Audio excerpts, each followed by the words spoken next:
Figure this is something interesting to look at while I redo the intro that not only turned off without my knowledge, but also has completely disappeared off my phone. Who knows? Anyway, tonight's dinner is not exactly diabetic friendly. I'm being a little bit of a rebel today. Got into the freezer to find something that would go with the carrots, and found meatballs.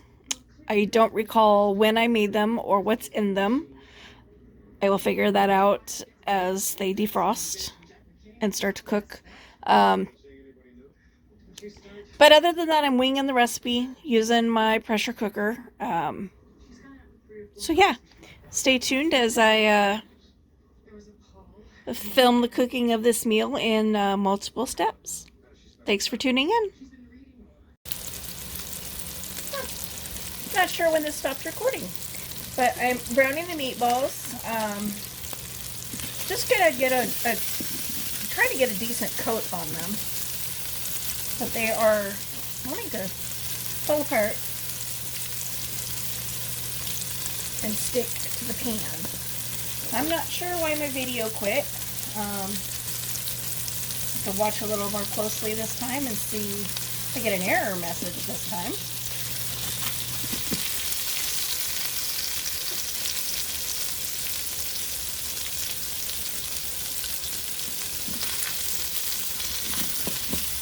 And I am going to pressure cook this afterwards, so I don't need these meatballs to be cooked completely.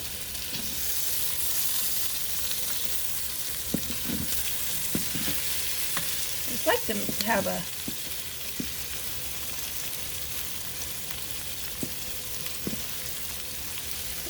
kind of a coating on each side.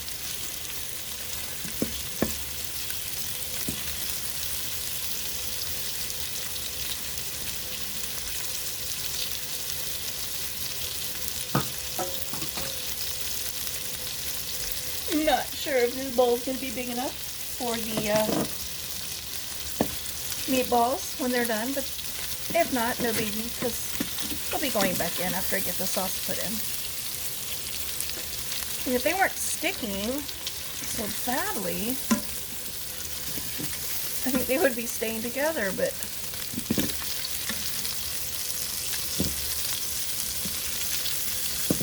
they're sticking really, really bad.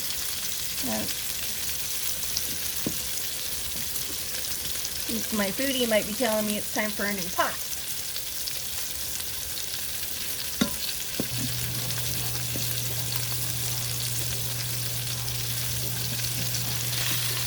Go ahead and pull these out.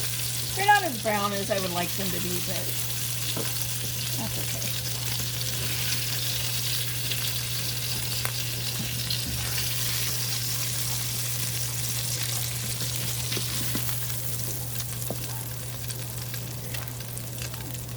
Yay! They all fit in my little bowl. Ow! Burning my thumb. They all fit in my little bowl. Now I'm going to leave this on saute, and what I'm adding to this is 1.5 cups of water. And go slowly because there is oil in here. But I want to deglazing the pan. Trying to get all those crispies.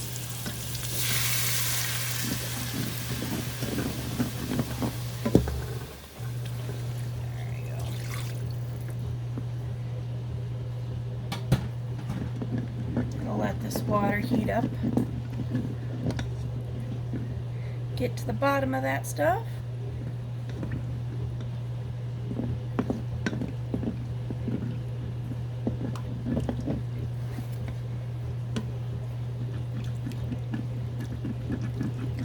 Just kind of continue to scrape the bottom.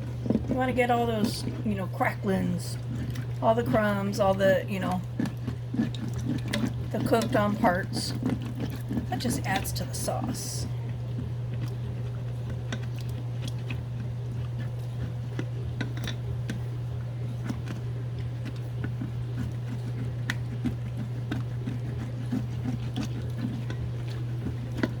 Now, if I had chosen to brown my meatballs in something other than my foodie, I would have used one of the little plastic inserts so that I didn't have to clean this. But if I, otherwise I'd have to I'd do the foodie, fry it up, then I'd have to clean the pan, and then, so yeah, I'm more about one pot than easy clean. I'd rather have a hard time cleaning one pot than easily clean 3 or 4. So that's just me. For those of you at home, obviously that's your choice on how you want to do that. Do them in separate pans. There really isn't a recipe that I'm following. I am for the sauce. I pulled a recipe off the internet. But the rest of it's kind of, I'm winging it. And that's simply because, I got into my freezer and went, what are we going to have tonight with carrots? Which is strange for me, because usually I'm like, what are we going to have with the steak? What are we going to have with the pork loin? What are we going to have with the chicken? It's weird that I'm like, okay, what are we having with the carrots tonight? Anyway, to this, we'll add a 1/2 cup of soy sauce. I do low sodium, and when I have it, it's been a while since I've had it. I'm drawing a blank on what it's called.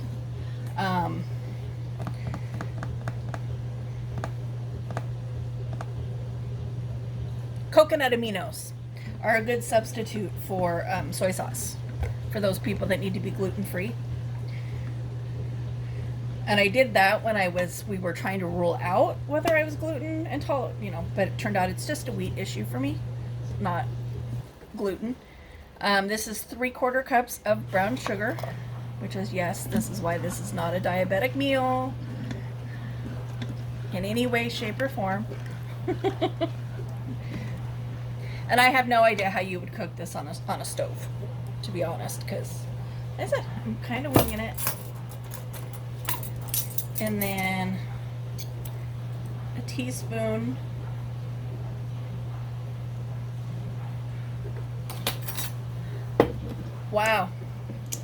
sesame seed oil. Never been opened. Have no idea how long it's been in my pantry. Telling ya, I've had many, many, many aspirations for cooking good meals from home, and there's always been something that's prevented it, got in the way, whatever. So there's the sauce. I'm going to add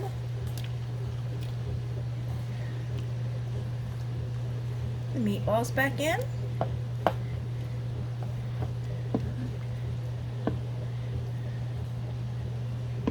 Try to scooch them off to the side as much as I can. And to that,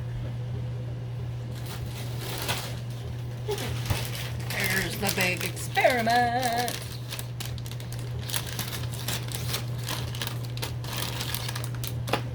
I'm adding frozen carrots.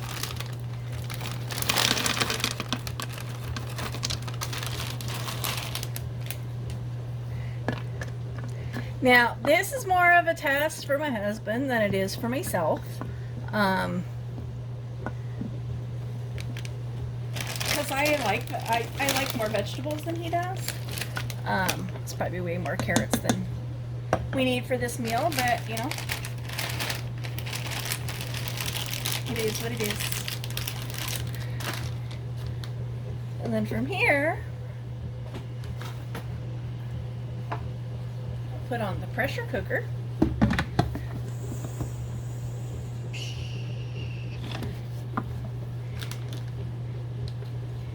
Put on the pressure.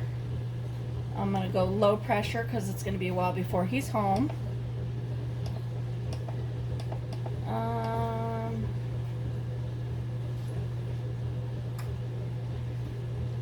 going to start with 15 minutes. Make sure that's unsealed. Just because I'm not sure. Like I said, I'm winging it, so I don't really know how long stuff is going to take to cook. So I'm Totally guessing. We have been in a major dust storm for the last 2 days, and nothing like having a dust storm to make you realize just how not sealed up your windows are.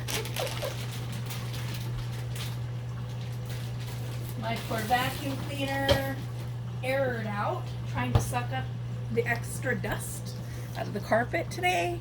Yeah, it's been pretty bad. But anyway, so 15 minutes. This has got to build up pressure first, and then it'll cook for 15 minutes, and I will pop it open and give it a peek. Hopefully it's done. I can't imagine it wouldn't be. I mean, they're frozen potato or frozen carrots. They're already cooked, and the meatballs that are partially cooked. So shouldn't take 15 minutes. Actually, probably is too long, but we'll see. Hopefully it doesn't turn out like mush. But so pop back in, and or I will pop back in 15 minutes to show you how she turned out. Thanks for tuning in, and stay tuned.